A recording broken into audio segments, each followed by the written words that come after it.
윤석열 대통령의 첫 시정연설에 대해 국민의힘은 추경안 처리 등 국회의 초당적 협력이 필요하다고 거듭 강조했습니다. 야권은 윤 대통령에게 국정 운영에 있어 야당과 대화하라고 촉구했는데요.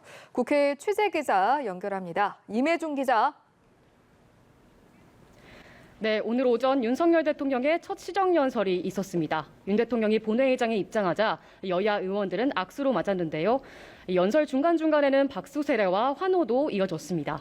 연설이 끝난 뒤 윤 대통령은 본회의장 안 곳곳을 돌며 민주당 의원들의 자리에도 찾아가 먼저 악수를 건넸고 민주당 의원들도 윤 대통령의 악수에 화답하며 예우하는 모습을 보였습니다.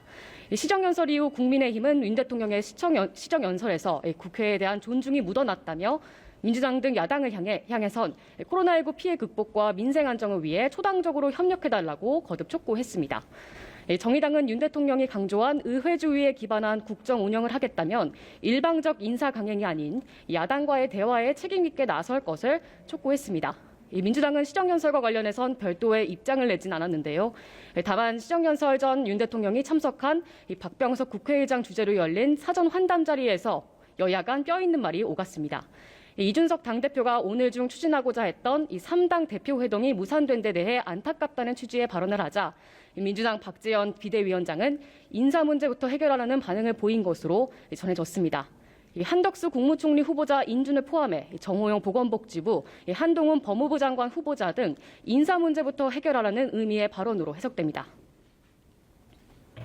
네, 민주당은 오늘 오전 의원총회를 열고 박완주 의원의 제명을 최종 결정했다고요? 네, 민주당은 오전 의원총회를 열고 성위 논란이 일은 박완주 의원을 제명했습니다. 오영환 민주당 원내대변인은 박 의원의 제명에 대한 표결은 진행하지 않았지만 의원들 모두 최종 가결에는 반대하지 않아 제명 자체는 만장일치로 통과된 것으로 보면 된다고 설명했습니다.